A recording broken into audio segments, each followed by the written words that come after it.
Napoleon نے مصر پر حملہ کیسے کیا؟ ہندوستان کیسے نیپولین کے حملے سے بچ گیا؟ دوستو آج کی اس ویڈیو میں ہم آپ کو یہی سب کچھ بتانے والے ہیں۔ تو اس سے پہلے اگر آپ نے ہمارے چینل کو سبسکرائب نہیں کیا تو پلیز سبسکرائب کیجیے اور ساتھ والی بیل آئیکن کو بھی پریس کیجیے تاکہ ہمارے آنے والی ویڈیوز بھی آپ کو ٹائم پر ملتی رہے۔ تو دوستو جیسا کہ ہم نے آپ کو پچھلی ایپیسوڈ میں بتایا تھا کہ نیپولین چاہتا تھا کہ وہ ہندوستان پر حملہ کرے۔ ہندوستان پر حملہ کرنے کے لیے ضروری تھا کہ وہ مصر کو پہلے پتہ کر دے، کیونکہ ہندوستان کا راستہ فرانس کے ساتھ مصر کے تھرو ملتا تھا اور نیپولین چاہتا تھا کہ وہ پہلے مصر کو پتہ کر لے، اس کے بعد جو ہے ہندوستان کو پتہ کر لے گا۔ آخرکار نیپولین نے 400 جنگی جہازوں کا بیڑا اور ایک طاقتور لشکر لے کر مصر پر حملہ ہونے کا ارادہ کر لیا۔ فرانس کی انتظامیہ نے بھی ایسا کرنے کی اجازت دے دی، اس لیے کہ انتظامیہ نیپولین کی روز بروز بڑھتی ہوئی مقبولیت سے خائف تھی اور وہ خود بھی چاہتے تھے کہ نیپولین زیادہ سے زیادہ عرصہ فرانس سے باہر ہی رہے۔ لہٰذا انہوں نے نیپولین کو ہر چیز مہیا کی اور اسے مصر پر حملہ آور ہونے کی اجازت دے دی تاکہ وہ فرانس سے دور ہی رہے۔ تو ان کی اسی میں بہتری ہے۔ مصر پر اس وقت ترکی خلافت کی حکومت تھی۔ آخر اپنے بحری بیڑے اور لشکر کے ساتھ نیپولین سن 1798 جولائی کے مہینے میں مصر پہنچا۔ سکندریہ کی بندرگاہ پر اس نے اپنی بحری بیڑے کو رکوایا اور مصر پر حملہ آور ہونے سے پہلے اس نے اپنے لشکریوں کو ہدایت دیتے ہوئے تنبیہ کی۔ مصر کے شہریوں سے نہ زبردستی کوئی چیر چینی جائے گی، نہ کسی پر ہتھیار اٹھایا جائے گا۔ جو بھی چیز مصر سے لینی ہو اس کی پوری قیمت ادا کی جائے۔ مقامی عورتوں کو عزت اور احترام کی نگاہ سے دیکھا جائے۔ اس نے اپنے لشکریوں کو یہ بھی سمجھایا کہ کوئی بھی لشکری مسلمانوں کے مقدس مقامات یعنی مسجد میں جوتے سمیت داخل نہ ہو اور ہر کوئی مسجدوں کا احترام کرے۔ اس کے بعد نیپولین نے اسکندریہ پر حملہ آور ہونے کا حکم دیا۔ اس وقت ترکی کوئی بڑی طاقت اور قوت نہ تھی، لہٰذا سکندریہ پر نیپولین قبضہ کرنے میں کامیاب ہو گیا۔ اس فتح اور کامیابی سے نیپولین اور اس کے لشکریوں کے حوصلے بلند ہو گئے تھے، لہٰذا اب اس نے سکندریہ سے کوچ کیا اور مصر کے مرکزی شہر قاہرہ کے طرف رخ کیا۔ نیپولین جب اپنے لشکر کے ساتھ قاہرہ کے نواح میں پہنچا تو مصری لشکر نے راہ روکی اور بڑے خونخوار انداز میں نیپولین پر حملہ شروع کیا کہ ایک خوفناک لڑائی تھی اور ہو سکتا تھا کہ اس میں مصری لشکر نیپولین اور اس کے لشکر کو دھکیل مارتا، پر اسی لمحے نیپولین نے اپنے توپوں کو حرکت میں لاتے ہوئے مصری لشکر پر گولے داغنے شروع کر دیے تھے، جس کے نتیجے میں مصری لشکر کو پسپائی اختیار کرنی پڑی اور یہاں بھی نیپولین فاتح اور کامیاب رہا۔ یوں سکندریہ کے بعد قاہرے پر بھی نیپولین کا قبضہ ہو گیا، لیکن یہاں نیپولین کو کچھ بری خبریں بھی ملنا شروع ہوئی۔ پہلی خبر جو اس کے لیے بڑی تکلیف دہ ہوئی تھی کہ انگلستان نے اس کے بحری بیڑے سے محروم کر دیا تھا۔ ہوا یوں کہ انگلستان کو بھی خبر ہو گئی تھی کہ نیپولین اپنے 400 جہازوں پر مشتمل بحری بیڑے کو حرکت میں لائے ہوئے مصر کی طرف کوچ کر رہا ہے اور وہاں سے نکل کر اس کا ہندوستان کی طرف جانے کا ارادہ ہے۔ چنانچہ انگلستان کی حکومت نے اپنے امیر البحر نیلسن کو اس کام پر لگایا تھا کہ وہ سمندر کے اندر نیپولین کے بحری بیڑے پر نگاہ رکھے اور جب بھی موقع ملے اسے اس قدر نقصان پہنچائے کہ نیپولین ہندوستان پر حملہ آور ہو کر انگلستان کو ہندوستان جیسی نوآبادی سے محروم کرنے میں کامیاب نہ ہو۔ چنانچہ انگلستان کا امیر البحر نیپولین کے بحری بیڑے کے پاس پہنچ گیا۔ حملہ آور ہو کر بحری بیڑے کے اکثر جہازوں کو اس نے تباہ کر دیا اور کچھ کو اپنے ساتھ انگلستان لے گیا۔ بہت کم جہاز بچے جو فرانسیسی ملاح ادھر ادھر لے جا کر بچانے میں کامیاب ہوئے تھے۔ اپنے بحری بیڑے کی تباہی نیپولین کے لیے ایک بہت بڑا نقصان اور دھچکا تھا، لیکن اس نے ہمت نہ ہاری اور اپنے لشکریوں کا بھی حوصلہ اس نے بلند رکھا۔ اس کے بعد اس نے شمال کی طرف سے پیش قدمی کی۔ صحرائے سینا سے گزرتے ہوئے اس نے شام کی سرزمین کا رخ کیا، اس لیے کہ اسے خبر ہوئی تھی کہ ترکوں کا ایک لشکر اس سے ٹکرانے کے لیے شمال سے جنوب کی طرف پیش قدمی کیے ہوئے ہے۔ آخر شام کی سرحدوں کے قریب نیپولین کا ترکوں سے ٹکراؤ ہوا اور اس ٹکراؤ میں نیپولین کامیاب رہا۔ یہاں اس نے ان گنت ترکوں کو بھی قید بنا لیا، لیکن ان کو اس شرط پر رہا کر دیا کہ آئندہ وہ اس کے خلاف جنگ میں حصہ نہیں لیا کریں گے۔ اب نیپولین نے مزید پیش قدمی شروع کی اور جاپا شہر کا رخ کیا۔ یہاں بھی کوئی مزاحمت نہیں ہوئی اور بڑی آسانی سے نیپولین نے جاپا شہر پر قبضہ کر لیا۔ جاپا میں اسے مزید بری خبریں ملی۔ پہلی خبر جس پر اسے یقین نہیں آیا تو وہی تھی کہ اس کی بیوی جوزفین اس کے ساتھ بے وفائی کر رہی ہے اور اس کی غیر موجودگی میں اس نے کسی اور کے ساتھ تعلقات استوار کر لیے ہیں۔ دوسری خبر اسے یہ بھی ملی کہ فرانس کے حالات ابتر ہونا شروع ہو گئے ہیں اور فرانس کی انتظامیہ حالات پر قابو پانے کے لیے پوری طرح کامیاب نہیں ہو رہی۔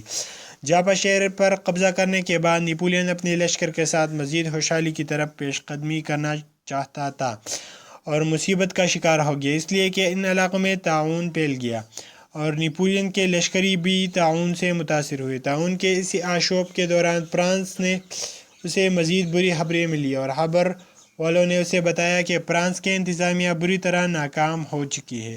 لوگ انتظامیہ کے خلاف بھڑکے ہوئے ہیں اور ان کی تبدیلی کا مطالبہ کر رہے ہیں۔ اس سے بھی بدتر خبر نیپولین کو یہ بھی ملی کہ اٹلی فرانس کے تسلط سے نکل گیا ہے اور جس قدر فرانسیسی اٹلی میں تھے، اٹلی والوں نے انہیں مار مار کر فرانس کی طرف بھگا دیا ہے۔ ان خبروں نے نیپولین کو پریشان کر دیا، لہٰذا اس نے مزید شمال کی طرف پیش قدمی کرنے کی بجائے واپس فرانس جانے کا تہیہ کر لیا تھا۔ شمال کی اپنی اس مہم کو ترک کر کے نیپولین اپنے لشکر کے ساتھ پلٹا، قاہرہ پہنچا۔ قاہرہ پہنچ کر اس نے کچھ دن قیام کیا، وہاں کا نظم و نسق درست کیا۔ اس کے بعد جہازوں کا اہتمام کر کے اس نے فرانس کی طرف کوچ کیا تھا۔ فرانس کی طرف روانگی سے قبل نیپولین نے اپنے لشکر کا ایک حصہ قاہرہ میں چھوڑا تھا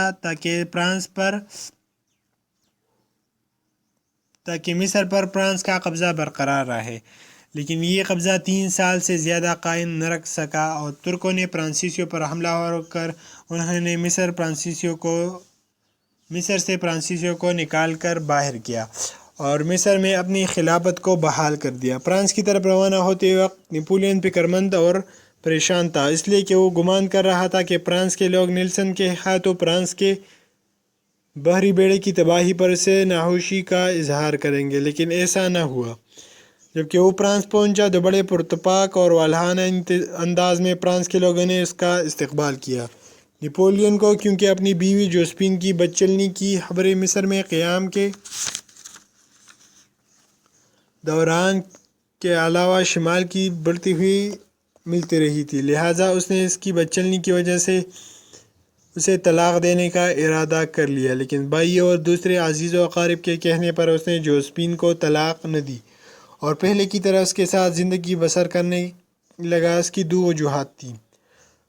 اول یہ کہ جوزفین انتہا درجہ کی خوبصورت تھی اور پرکشش شخصیت رکھتی تھی اور شروع میں اس نے ٹوٹ کر نیپولین سے محبت بھی کی تھی۔ دوسری وجہ یہ تھی کہ جوزفین پہلی خاتون تھی جو نیپولین کی زندگی میں داخل ہوئی تھی اور نیپولین نے اسے دل کی گہرائیوں سے چاہا تھا۔ اس بنا پر اسے چھوڑ دینا ایک طرح سے نیپولین کے لیے مشکل کام تھا، لہٰذا جوزفین کے ساتھ پہلی کی طرح نباہ کرنے لگا تھا۔ نیپولین جب مصر اور شام کی مہم سے واپس فرانس پہنچا تو جہاں اس کے مداحوں، اس کے عزیز و اقارب، اس کے دوستوں، اس کے ساتھیوں نے اس کا بہترین انداز میں استقبال کیا، وہاں فرانس کے اندر اس کے دشمنوں کی تعداد بھی کم نہ تھی۔ اس وقت 2 بڑے گروہ تھے جو نیپولین سے دشمنی کی طرح ڈالے ہوئے تھے۔ پہلا گروہ بورین خاندان سے تھا۔ یہی وہ خاندان تھا جو اس سے پہلے فرانس پر حکومت کر رہا تھا اور اسی خاندان سے فرانس کا بادشاہ ہوا کرتا تھا، لہٰذا بورین خاندان کی پوری کوشش تھی کہ فرانس کی بادشاہت کیونکہ ان سے چھینی گئی ہے، لہٰذا ایک بار پھر وہ اپنے خاندان کی بادشاہت فرانس میں قائم کر کے رہیں گے۔ دوسرا بڑا گروہ جو نیپولین کی دشمنی پر اترا ہوا تھا وہ فرانس کی موجود حکمران کونسل تھی۔ یہ چند افراد پر مشتمل ایک انتظامیہ تھا جو فرانس میں بادشاہت ختم کرنا چاہتا تھا اور انہوں نے بادشاہت ختم ہونے کے بعد فرانس کے نظم و نسق کی ذمہ داری سنبھال لی تھی۔ لوگ کیونکہ اس انتظامیہ سے تنگ آئے ہوئے تھے، ملک میں افراتفری کا عالم تھا، مہنگائی نے لوگوں کی کمر توڑ کر رکھ دی تھی، کسی کو انصاف میسر نہ تھا، لوگ غریبی کی زندگی بسر کرنے پر مجبور تھے اور یہ امید رکھتے تھے کہ کوئی ایسا سخت گیر حکمران آئے جو مراعات یافتہ طبقے پر گرفت کر کے عام لوگوں کی زندگی میں انقلاب برپا کر کے ان کے لیے اچھے دنوں کی ابتدا کرے۔ ان حالات میں جو طبقہ نپولین کے مخلص اور وفادار تھا اور وہ جو یہ سمجھتے تھے کہ نپولین فرانس کی بہتری کے لیے کام کر رہا تھا، انہوں نے نپولین کو مشورہ دینا شروع کر دیا کہ وہ فرانس کی موجودہ حکمران انتظامیہ کو علیحدہ کر کے مملکت کی باغ ڈور اپنے ہاتھ میں لے لے اور لوگوں کے حالات بہتر کر کے ان کی دلجوئی کرنے کی کوشش کرے۔ اس سلسلے میں نپولین کے دوستوں اور احبابوں کے علاوہ اس کے قریبی رشتہ داروں نے بھی اسے یہ مشورہ دیا کہ فرانس کی موجودہ انتظامیہ کو برخاست کر دے اور خود حکمران بن جائے۔ لوگوں نے اسے یہ بھی یقین دلایا کہ وہ فرانس کے لوگوں کے اندر ایسا ہر دل عزیز ہے کہ لوگ اسے فرانس کے حکمرات کی حیثیت سے قبول اور پسند کریں گے۔ فرانس کی انتظامیہ کے علاوہ لگ بھگ اسمبلی کی طرز پر 500 نمائندوں کی ایک مجلس تھی جو حکومت چلانے میں انتظامیہ کی مدد کرتی تھی۔ یہ سب لوگ امیر اور مراعات یافتہ خاندانوں سے تعلق رکھتے تھے اور نہیں جانتے تھے کہ فرانس کے علاوہ کہ عام لوگ کس تنگ دستی اور غربت کی حالت میں زندگی بسر کر رہے ہیں۔ فرانس کے لوگوں کو جہاں اس بات کا دکھ تھا کہ فرانس کی انتظامیہ ملک کا نظم و نسق چلانے میں ناکام رہی ہے، وہاں ان کی سستی اور ان کی کاہلی کی وجہ سے اٹلی کا علاقہ بھی ان کے ہاتھ سے نکل گیا۔ عوام کو موجودہ انتظامیہ سے یہ بھی شکایت تھی کہ جس وقت نپولین مصر کی مہم پر نکلا تھا اور وہاں انگلستان کے امیر البحر نیلسن نے فرانسیسی بیڑے کو تباہ کر دیا تھا، تو اس موقع پر نپولین نے ہندوستان تک اپنی مہم کو کامیاب کرنے کے لیے فرانس کی انتظامیہ سے مدد مانگی تھی، لیکن انتظامیہ نے اس کی کوئی بھی مدد نہ کی تھی۔ خود نپولین کو بھی بڑا شکوہ اور شکایت تھی کہ اگر انتظامیہ بروقت سے رسد اور کمک مہیا کرتی تو وہ نئے انداز میں اپنی بحری قوت استوار کر کے یقیناً ہندوستان پر حملہ ہو کر وہاں سے انگریزوں کا بوریا بستر سمیٹنے میں کامیاب ہو جاتا۔ ان حالات میں جہاں فرانس کی انتظامیہ سے عام لوگوں کو شکوے شکایتیں تھی، وہاں خود نپولین بھی اس انتظامیہ کی کارروائی سے مطمئن نہیں تھا۔ جب چاروں طرف سے اس پر دباؤ ڈالے جانے لگا کہ ملک کی حالات ابتر ہوتی جا رہی ہے اور اگر حالات اسی طرح قائم ہے تو ملک تباہی کے دہانے پر چلا جائے گا، تب نپولین نے انتظامیہ کے خلاف کارروائی کرنے کی حامی بھر لی تھی۔ اس مقصد کے لیے سب سے پہلے اس نے اپنے ساتھی جرنیلوں کو اپنے اعتماد میں لیا۔ جو دوست اس کے لیے مخلص اور وفادار تھے انہیں بھی اپنے ساتھ ملایا۔ اندر ہی اندر کام کرتا رہا یہاں تک کہ اس نے فیصلہ کر لیا کہ نہ صرف وہ فرانس کی انتظامیہ کے ارکان کا خاتمہ کر دے گا اور انہیں معزول کر دے گا، بلکہ اسمبلی کی طرز پر جو 500 ارکان کی مجلس ہے وہ بھی، کیونکہ اپنی مراعات کی وجہ سے فرانس پر بوجھ بنی ہوئی تھی، اس لیے اس مجلس کا بھی نپولین نے خاتمہ کرنے کا تہیہ کر لیا۔ نپولین نے کیسے فرانس کی انتظامیہ کو ختم کیا اور وہ کیسے شہنشاہ بنا اور کیسے ایک عظیم فاتح بن کر نمایاں رہا۔ دوستو، اس کے لیے آپ کو نیکسٹ ایپیسوڈ دیکھنا پڑے گا، اس کے لیے آپ کو ہمارے چینل کو سبسکرائب کرنا چاہیے۔